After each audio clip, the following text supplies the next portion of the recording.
Vendredi de la famille. Vous écoutez Vendredi de la famille, une émission remplie de bénédictions pour toutes les familles, que ce soit famille monoparentale, famille biparentale, famille interculturelle, famille recomposée. La famille est l'institution de Dieu lui-même. Fondez et maintenez votre famille sur la parole de Dieu.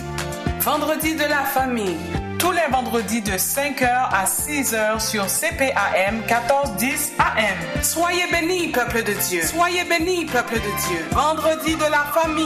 Bon bagaille. Psaume 33. Juste, réjouissez-vous en l'Éternel. La louange sied aux hommes droits. Célébrez l'Éternel avec la harpe. Célébrez-le sur le luth à 10 cordes. Chantez-lui un cantique nouveau. Faites retentir vos instruments et vos voix.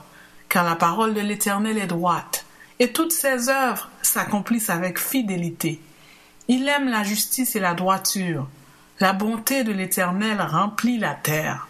Les cieux ont été faits par la parole de l'Éternel, et toute leur armée par le souffle de sa bouche. Il amoncelle en un tas les eaux de la mer, il met dans des réservoirs les abîmes. Que toute la terre craigne l'Éternel, que tous les habitants du monde tremblent devant lui. Car il dit et la chose arrive, il ordonne et elle existe. L'Éternel renverse les desseins des nations, il anéantit les projets des peuples.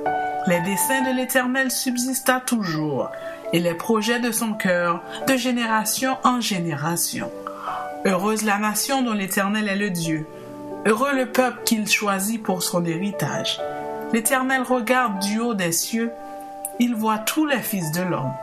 Du lieu de sa demeure, il observe tous les habitants de la terre. Lui qui forme les cœurs à tous, qui est attentif à toutes leurs actions. Ce n'est pas une grande armée qui sauve le roi. Ce n'est pas une grande force qui délivre le héros.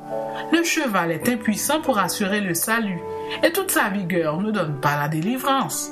Voici, l'œil de l'Éternel est sur ceux qui le craignent, sur ceux qui espèrent en sa bonté, afin d'arracher leur âme à la mort et de les faire vivre au milieu de la famine. Notre âme espère en l'Éternel. Il est notre secours et notre bouclier. Car notre cœur met en lui sa joie, car nous avons confiance en son saint nom. Éternel, que ta grâce soit sur nous, comme nous espérons en toi. Amen.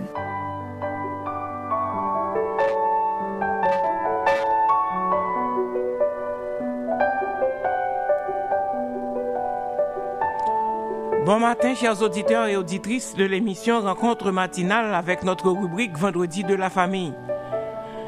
C'est ici la journée que l'Éternel a faite. Qu'elle sort pour nous un sujet d'allégresse et de joie. Réveillez vos enfants, réveillez votre mari, réveillez votre femme, réveillez vos amis et dites-leur que nous sommes belles et bien dans l'air. Bon matin, Rachel. Bon matin, Dr. Jolteus. Bon matin, chers auditeurs et auditrices de Rencontre matinale Vendredi de la famille. Bon matin à Pasteur Jean-Marie. Bon matin à Pasteur d'Alexis. Bon matin à tous les autres auditeurs dont j'ai oublié le nom. Bon matin à vous tous. Amen. Le Seigneur vous aime. C'est le message qu'on vous laisse ce matin. Le Seigneur vous aime. L'Éternel pourvoit et il délivre. Amen. Réjouissez-vous en l'Éternel, car la louange sied aux hommes droits. Célébrez l'Éternel avec la harpe, célébrez-le sur le luth à 10 cordes. Chantez-lui un cantique nouveau. Ouais. Faites retentir vos instruments et vos voix, car la parole de l'Éternel est droite, et toutes ses œuvres s'accomplissent avec fidélité. Amen. L'Éternel pourvoit et il délivre.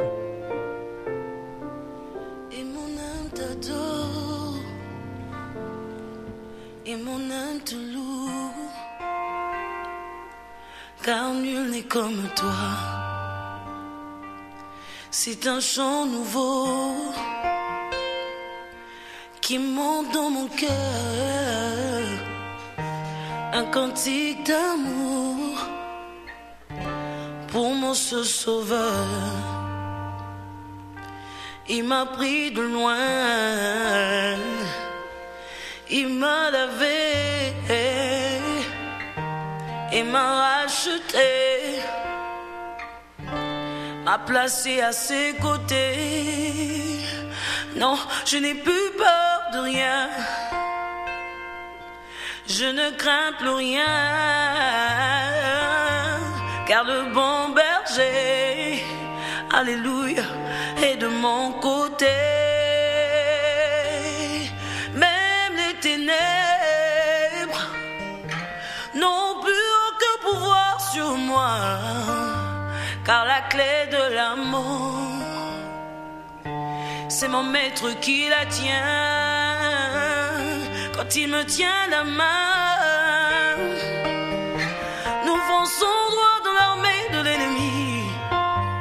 Et le grand Goliath, il se croyait grand, se retrouve par terre. Lui seul me suffit, lui seul est tout pour moi. Quand je ne sais comment dire, alléluia, je me mets à chanter. L'Éternel est bon, l'Éternel est bon, bon, bon. L'Éternel est bon, il est bon pour moi. Ah, l'Éternel est bon, l'Éternel est bon, bon, bon, bon, bon, bon. L'Éternel est bon, il est bon pour moi. Ses bontés divines, son amour parfait, ses empreintes d'en haut font ma différence. Je ne suis qu'une fille, et lui est mon papa, papa, papa. Oh, regarde bien, j'ai les traits de mon papa.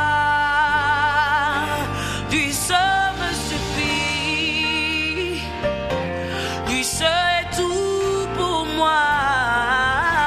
Quand je ne sais comment dire, alléluia, je me mets à chanter. Vas-y, chante avec moi.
Je me mets à chanter.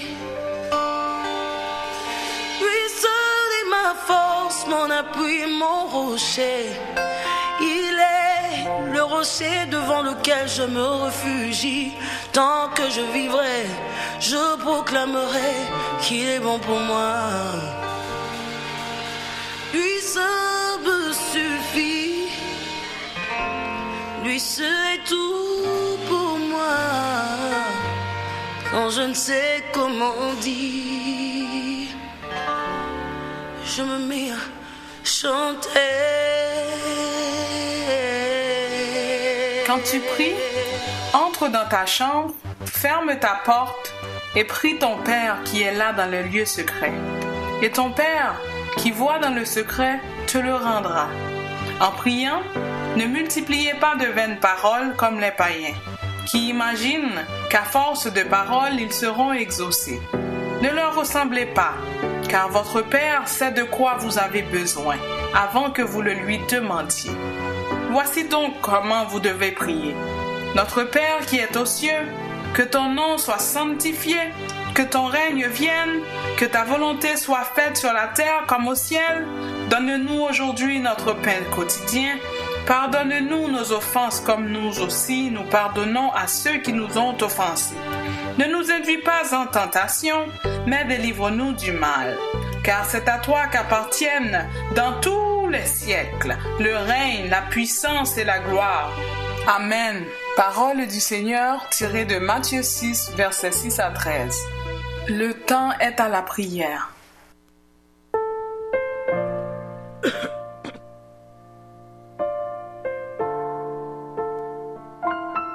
L'Éternel est bon. Il est bon pour moi. Je bénirai l'Éternel en tout temps, et sa louange sera toujours dans ma bouche. Notre Seigneur est notre Dieu. C'est avec ces paroles que nous nous approchons ce matin devant ta face bénie pour chanter, pour célébrer, pour exalter ton nom et pour dire à tout le monde que tu es bon, que tu es notre refuge, que tu es un Dieu fidèle, que tu es un Dieu compatissant, un Dieu qui guérit, un Dieu qui comprend, un Dieu qui pardonne, un Dieu qui fortifie. Que ton nom soit loué ce matin. Merci pour ta bonté. Merci pour ta fidélité envers nous. Merci pour ta présence, Seigneur Dieu, dans notre vie. Merci pour les victoires que tu nous as accordées. Car l'ennemi a tout fait, Éternel, pour nous terrasser. Mais il n'a pas pu nous trouver parce que tu nous entoures par derrière et par devant, à gauche et à droite, en sorte que les flèches, Seigneur Dieu, qu'il a voulu nous lancer, ou qu'il nous a lancées, Seigneur Dieu, n'ont pas pu nous atteindre. Merci, Éternel, parce que en toi, Seigneur Dieu, nous avons la pleine assurance que nous sommes bien gardés. Merci pour le salut éternel que tu nous as donné en Jésus-Christ, ton Fils. Car, Seigneur Dieu, nous ne devons pas être là, Seigneur Dieu, en arrière de ce micro pour te parler, pour célébrer ton nom. Mais tu nous as fait grâce. Tu nous as rachetés de la condamnation de la mort. Tu as fait de nous tes enfants. Et ce matin, nous pouvons crier, Seigneur Dieu, que nous sommes délivrés. Nous sommes sauvés. Merci, Seigneur, pour cette nouvelle naissance. Merci, Seigneur, de ce que chaque jour tu restaures notre âme. En sorte que, Seigneur Dieu, le charnel n'a pas le dessus, Seigneur Dieu, sur notre âme. Et à chaque jour, ton Saint-Esprit nous parle. Il nous guide. Il nous éclaire. Béni sois-tu, Père, Seigneur Dieu, pour un tel amour. Merci, Seigneur, pour une telle grâce. Et nous jouissons, Seigneur Dieu, parfaitement les bienfaits de ton amour. Merci, Seigneur, de ce que tu nous as permis de voir une nouvelle journée. Nous avons passé la nuit, Seigneur Dieu, en bien. Et nous nous sommes réveillés, Éternel Dieu, pour venir en arrière de ce micro et célébrer, Seigneur Dieu, ta gloire, car tu es glorieux. Nous voulons te dire merci pour d'autres personnes à qui tu as accordé, Seigneur Dieu, une nouvelle année de naissance. Nous voulons prier, Seigneur Dieu, ce matin spécialement pour Sarah et Samuel qui ont fêté leur anniversaire de naissance. Merci, Seigneur Dieu, pour ces deux jeunes et continue, Seigneur Dieu, à les accompagner, Seigneur, tout le long de leur jour. Permets qu'ils puissent s'accrocher, Seigneur Dieu, à toi et à toi seul. Car, Seigneur, c'est seulement toi qui es la lumière et qui est la clé de la réussite. Nous pensons d'une façon spéciale à Edline ce matin qui fête son anniversaire de naissance. Merci Seigneur pour tout ce que tu as fait Seigneur dans la vie de cette femme. Garde-la Seigneur Dieu et permets qu'elle puisse encore s'accrocher beaucoup plus à toi pour qu'elle puisse jouir Seigneur Dieu des promesses que tu lui as faites. Fortifie-la. Elle a besoin de toi Seigneur Dieu pour continuer à vivre pour toi et pour toi seul. Nous voulons te bénir, Seigneur Dieu, pour Victoria, qui va fêter son anniversaire de naissance. Merci, Seigneur Dieu, pour cette petite fille que tu m'as accordée. Nous te bénissons. Nous te la remettons encore une fois. Permets qu'elle puisse grandir, Seigneur Dieu, dans la connaissance de ta parole. Bénis ses parents. Bénis aussi, Seigneur Dieu, les auditeurs et auditrices de l'émission Rencontre matinale et particulièrement ceux qui écoutent religieusement, Seigneur Dieu, l'émission Vendredi de la famille. Manifeste-toi, Seigneur Dieu, au cours de cette émission et permets, Seigneur Dieu, que les familles endolories, les familles en difficulté puissent trouver, Seigneur Dieu, du réconfort, Seigneur Dieu, au travers de ces émissions. Nous comptons sur toi et sur toi seul pour que tout, Seigneur Dieu, puisse se dérouler, Seigneur Dieu, sous ton égide. Sois avec chacun de nous. Fortifie-nous, Seigneur Dieu, car nous avons besoin de ta force pour continuer.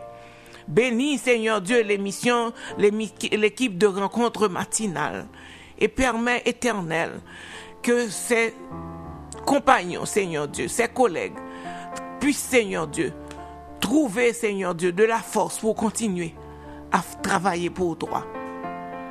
Sois avec Rachel, Seigneur, elle a besoin de toi pour que tu l'accompagnes, Seigneur Dieu. Et Seigneur Dieu, je te remets aussi ma vie chrétienne. Permets, Seigneur Dieu, que je puisse briller, Seigneur Dieu, pour que ma lumière puisse briller, Seigneur Dieu, pour que, Seigneur Dieu, je fasse la différence, Seigneur Dieu, car tes enfants doivent faire la différence, Seigneur. Sois avec moi. Comble-moi, Seigneur Dieu, de tes bénédictions et permets, Seigneur Dieu, que je puisse rester toujours humble, Seigneur Dieu, à ton service. Bénis-nous. Bénis, Seigneur Dieu, l'équipe dirigeante, Seigneur Dieu, de cette station de radio, à qui tu as fait grâce et qui fête, Seigneur Dieu, leur 15e année d'existence. Nous te demandons, Seigneur Dieu, d'être là et de venir chaque jour, Seigneur Dieu, à leur secours. Sois avec nous. Dirige-nous. C'est dans le nom de ton Fils Jésus que nous te prions. Amen.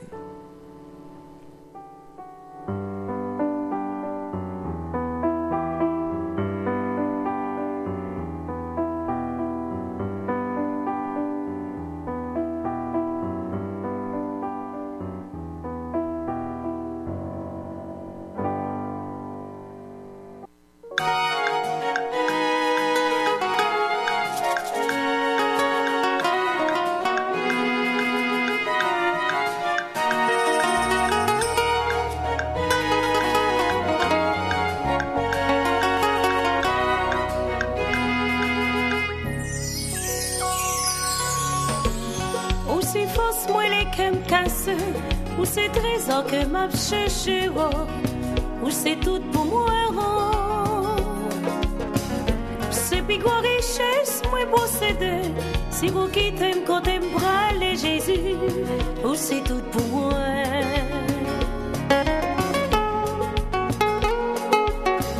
Louez l'Éternel avec sœur Sylvanie, où c'est force moi les me cassé. Jésus, où c'est tout pour moi. Louez.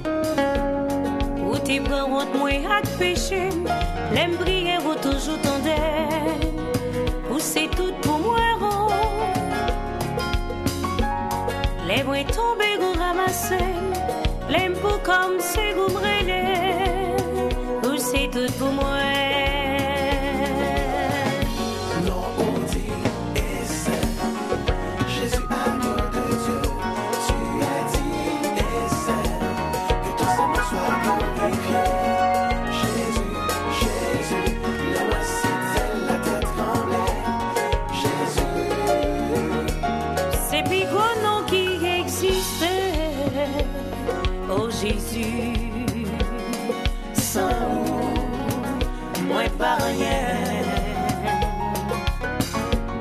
Où t'es vivre sous la croix pour vous sauver l'humanité.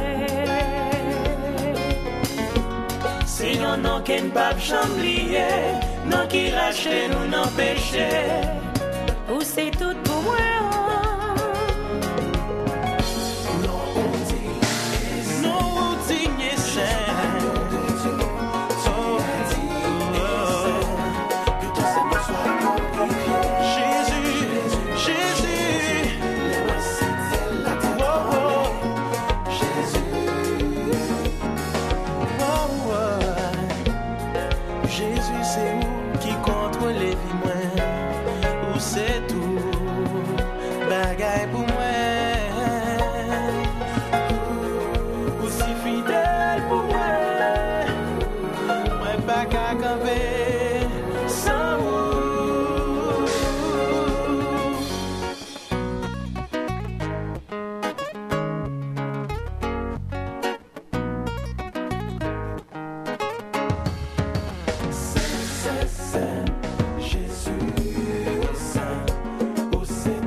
Jésus c'est tout, Jésus c'est tout pour moi.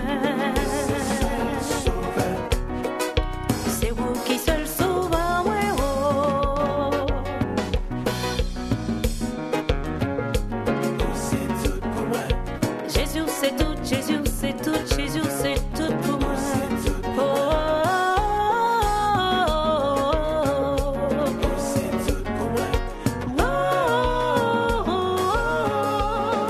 Corinthiens chapitre 13. Quand je parlerai les langues des hommes et des anges, si je n'ai pas l'amour, je suis un airain qui résonne ou une cymbale qui retentit. Et quand j'aurai le don de prophétie, la science de tous les mystères et toute la connaissance, quand j'aurai même toute la foi jusqu'à transporter des montagnes, si je n'ai pas l'amour, je ne suis rien. Et quand je distribuerai tous mes biens pour la nourriture des pauvres, quand je livrerai même mon corps pour être brûlé, si je n'ai pas l'amour, cela ne me sert de rien. L'amour est patient, il est plein de bonté. L'amour n'est point envieux, l'amour ne se vante point, il ne s'enfle point d'orgueil, il ne fait rien de malhonnête, il ne recherche point son intérêt. Il ne s'irrite point, il ne soupçonne point le mal. Il ne se réjouit point de l'injustice, mais il se réjouit de la vérité. Il excuse tout, il croit tout, il espère tout, il supporte tout. L'amour ne périt jamais. Les prophéties prendront fin, les langues cesseront, la connaissance disparaîtra, car nous connaissons en partie et nous prophétisons en partie. Mais quand ce qui est parfait sera venu, ce qui est partiel disparaîtra.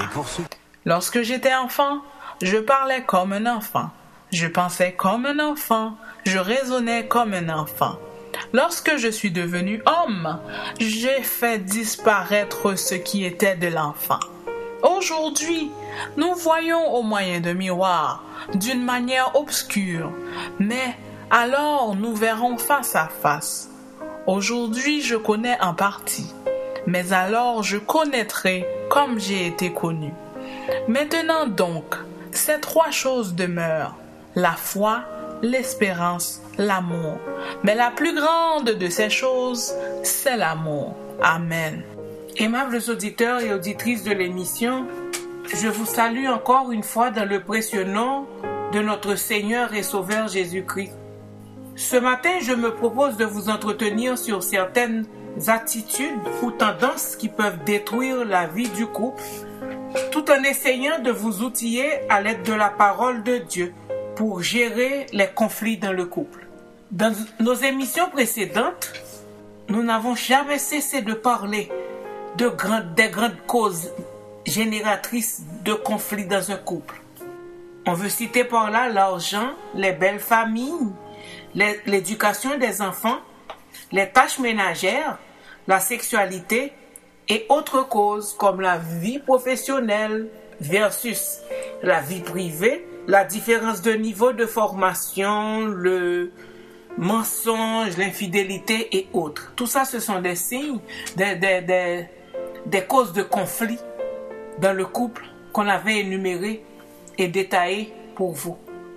Que je vous rappelle que le mariage, qui est une institution divine, se définit comme l'union d'un homme et d'une femme qui s'engagent dans une vie commune définitive, l'un envers l'autre. La Bible nous rappelle comment se construise le mariage. Et ceci selon Genèse 2, verset 24. L'homme quittera son père et sa mère et s'attachera à sa femme. L'homme quittera son père et sa mère et s'attachera à sa femme. Cela implique qu'il doit quitter l'autorité parentale pour construire sa propre famille, qu'il doit choisir ses propres valeurs, son mode de vie et faire des choix en accord avec l'autre. Il doit aussi quitter sa vie de célibataire et ses habitudes de vie en autonomie. Il doit aussi quitter sa vie de célibataire et ses habitudes de vie en autonomie parce qu'il est devenu interdépendant. Il n'est plus dépendant. Il est devenu interdépendant. Donc le conjoint ou la conjointe passe avant tout mes copains et mes copines. Ça doit être comme ça. Parce que l'homme quittera son père et sa mère et s'attachera à sa femme. Donc il quitte sa vie de célibataire et ses habitudes de vie en autonomie parce qu'il est devenu interdépendant. S'attacher à sa femme, ça veut dire, donc l'homme quittera son père et sa mère et ensuite s'attachera à sa femme. Le verbe s'attacher veut dire s'appliquer, tenir ferme, rester uni. Et que je vous dise que l'attachement est un processus qui se construit tout le long de la vie et demande des soins constants. Donc, il doit être soigné. Chaque temps dans la vie du couple a ses conséquences, ses problèmes et ses ajustements. Donc, il y aura des difficultés qui vont venir et qui peuvent nuire à la consolidation du couple. Mis à part les causes générales du conflit que nous avons citées plus haut, il y a aussi chez nous des attitudes, des caractères qui peuvent être des sources de conflit. Il y a des attitudes et des caractères qui peuvent être des sources de conflit dans la vie à deux. Donc, certaines attitudes conflictuelles sont à surveiller. Citons tout d'abord l'égoïsme. L'égoïsme, c'est quoi en fait? C'est le désir de se réaliser eux-mêmes, leur ambition, au lieu de chercher à harmoniser leurs désirs avec leur conjoint. L'égoïsme, c'est le désir de se réaliser eux-mêmes leur ambition, au lieu de chercher à harmoniser leurs désirs avec leur conjoint. Il faut se rappeler que le mariage est un engagement pris entre deux personnes, hommes et femmes, pour vivre ensemble dans la communion. Donc, si vous avez des ambitions à réaliser, il faut que ces ambitions puissent être réalisées en fonction, tenir compte de l'autre, du partenaire aussi. Le mariage est un engagement pris entre deux personnes pour vivre ensemble dans la communion. On n'est plus indépendant. Et comment gérer une telle attitude conflictuelle? Dans Galates 5, les versets 13 et 16, il est écrit: rendez-vous par amour serviteurs les uns des autres. Rendez-vous par amour serviteurs les uns des autres. Donc il n'y a pas de place pour l'égoïsme là. Marchez selon l'esprit et vous n'accomplirez pas les désirs de la chair. L'égoïsme, un fruit de la chair. Ce sont les désirs de la chair. Ce désir qui veut qu'on réalise ses ambitions tout seul, en oubliant les désirs du conjoint. Donc, on vous suggère de renoncer à vous-même. Sacrifiez-vous pour vos femmes, pour vos maris et pour vos enfants. C'est une responsabilité que Dieu vous a donnée. Parce que le mariage, c'est un engagement pris entre deux personnes pour vivre ensemble dans la communion. Vous ne pouvez pas voir votre tête seulement. Il faut penser pour le bien de toute la famille. Une telle attitude peut générer beaucoup de conflits dans le couple. Donc, rendez-vous par amour serviteurs les uns des autres. Renoncez à vous-même. Sacrifiez-vous pour vos femmes, pour vos maris, pour vos enfants. Comme deuxième attitude conflictuelle après l'égoïsme, on peut citer la méfiance. La méfiance, c'est quoi? C'est un manque de confiance. Youn paie l'autre. Nous vivons ensemble, mais youn paie l'autre. Aucune confiance mutuelle. Et dès qu'il y a manque de confiance, il se crée automatiquement une distance entre les deux conjoints. M'ba faire confiance, m'ba quitter le compte tout à fait. Et quand il y a manque de confiance ou la méfiance, on va commencer par soupçonner l'autre. Et le couple court certainement vers la faillite. Manque de confiance, une paie l'autre, il y a une distance qui se crée entre les deux et certainement ce couple court vers la faillite et même le divorce. Comment peut-on gérer un tel conflit? 1 Corinthiens 13 verset 5 nous dit, Paul nous dit dans 1 Corinthiens 13 verset 5, l'amour ne soupçonne point le mal. L'amour ne soupçonne point le mal. Il faut faire confiance ou il faut croire en son mari et à sa femme. Il faut compter sur lui. Il faut être bienveillant et compréhensif à son égard. L'amour ne soupçonne point le mal. Donc le manque de confiance, na vive nan kala youn pe l'autre, youn pa vle l'autre kononsey de bagay, youn pa fait l'autre confiance, ça crée une distance, ça peut créer une distance entre vous deux. N'oubliez pas que la parole de Dieu vous dit que le vrai amour ne soupçonne point le mal. Donc il faut faire confiance à vos maris, il faut faire confiance à vos femmes. C'est important. Vous devez pouvoir compter sur lui. Il faut être bienveillant et compréhensif à son égard. Comme troisième attitude conflictuelle qu'il faut surveiller dans un couple, c'est le silence. Se taire, c'est la rupture du dialogue. Qu'est-ce qu'on constate? On constate que dans certains couples, on a peur de parler. On a peur d'exprimer ses sentiments. On a peur d'être incompris ou que le mari ou la femme ne puisse un jour se servir de ce que je vais dire contre moi. Nous peut chiter ensemble pour nous parler. Nous préférons chiter, nous pas dire rien, nous peut parce que nous peut exprimer sentiments nous pour ça nous dire pas servir nous de critique. Et bien dans Éphésiens 5 verset 8, si vous marchez comme des enfants de lumière, certainement le silence n'aura pas sa place dans votre foyer. Car se dire les choses dans la vérité l'un à l'égard de l'autre, c'est marcher dans la lumière. Se dire les choses dans la vérité l'un à l'égard de l'autre, c'est marcher dans la lumière. Il faut donc dans un couple rechercher le dialogue pour résoudre les problèmes. Il faut toutefois noter qu'il y a des règles à respecter pour une bonne communication. Il y a des règles à respecter pour une bonne communication. Évitez le silence. Ne vous taisez pas. Vous ne devez pas avoir peur de parler à votre conjoint. Marchez comme des enfants de lumière. Et comme quatrième attitude conflictuelle, nous pouvons citer le fait de vouloir toujours avoir raison. Dans un couple, il y a un des conjoints qui veut toujours avoir le dernier mot. Que je vous dise tout de suite que une telle attitude déchire l'amour de l'un pour l'autre. On veut toujours avoir raison. On cherche à se faire valoriser en se plaçant au-dessus de l'autre. On a tendance à désarmer l'autre de ses arguments et on a le désir d'être en position de force.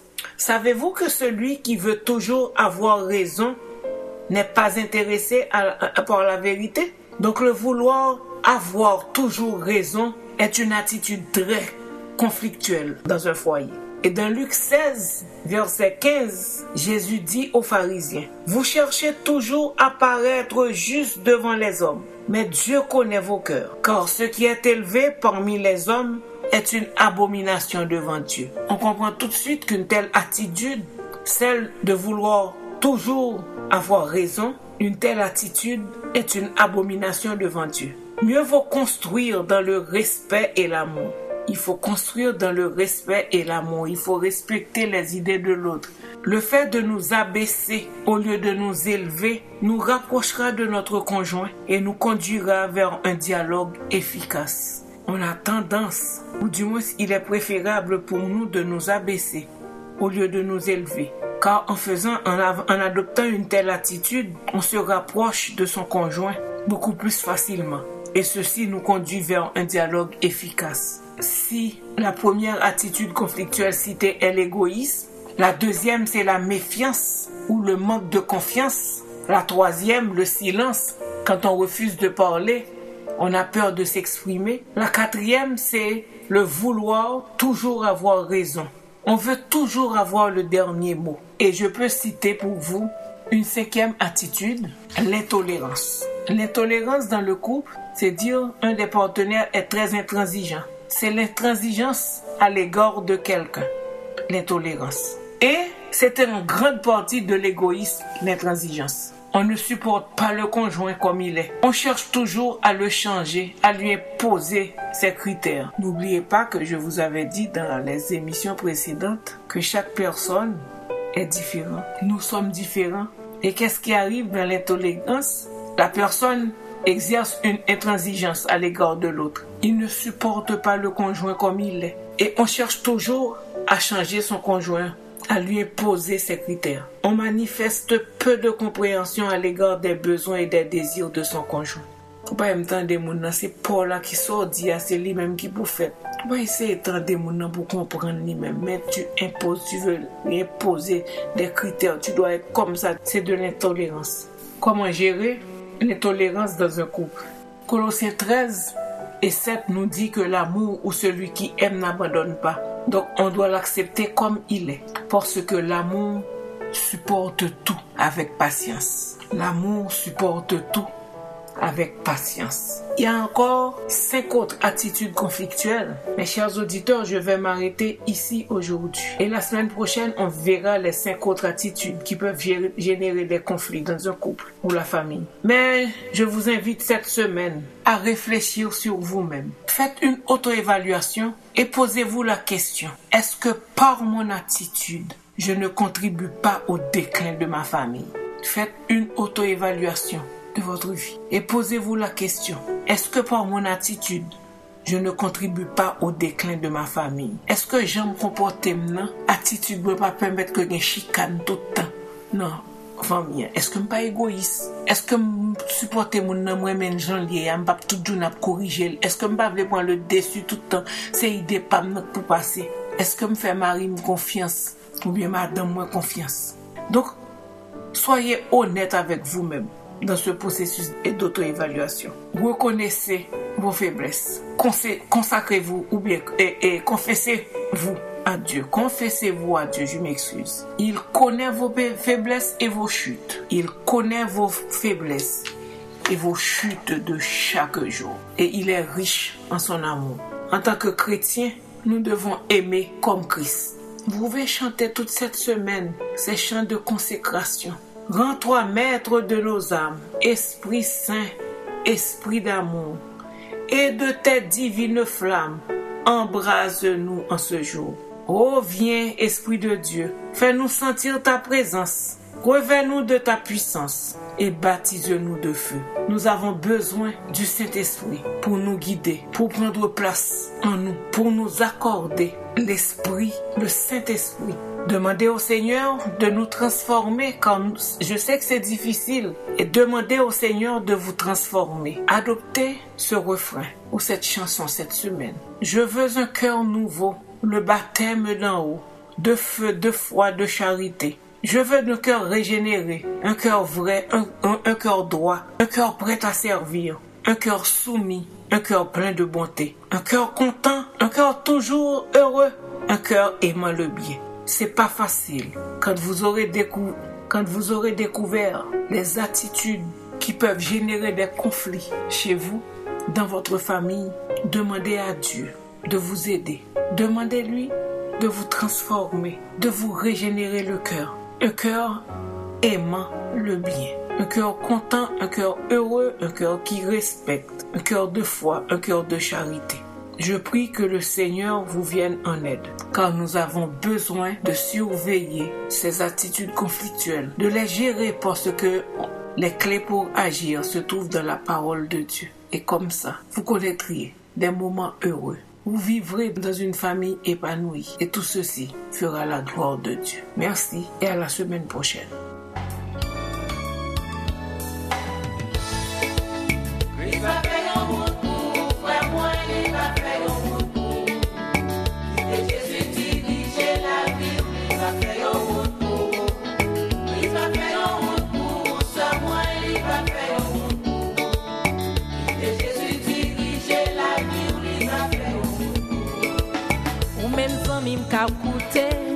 Nous gagnons message pour vous, pas quitter problème la vie, vine faire ou perdu tête tout, l'heure où t'as voulu faiblir, reste sous la prière de moi, avec puissance Saint-Esprit, ou va joindre délivrance. Il va faire un retour, frère moi, il va faire un retour, et Jésus dirige la vie, il va faire un retour.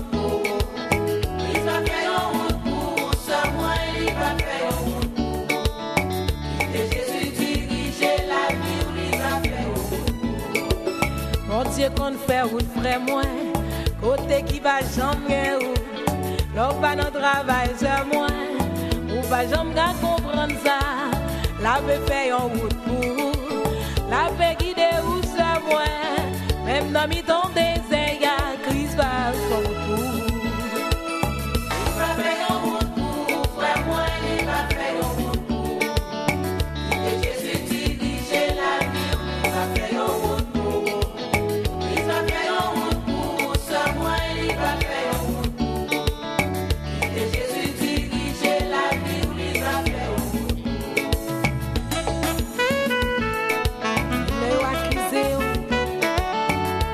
Chai sous dos, Christ a fait un route pour vous.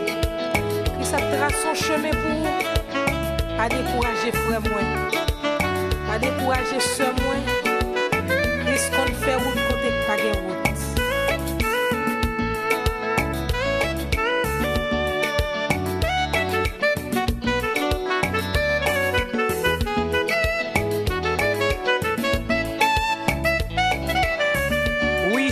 Samuel et Sarah, Christ a fait une route pour nous. Ou pas besoin de peur.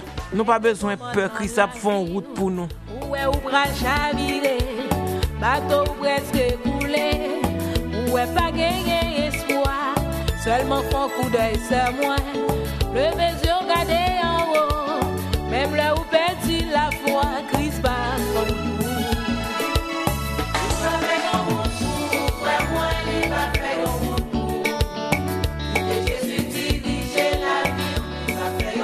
Tante Edeline, Christ a fait une route pour.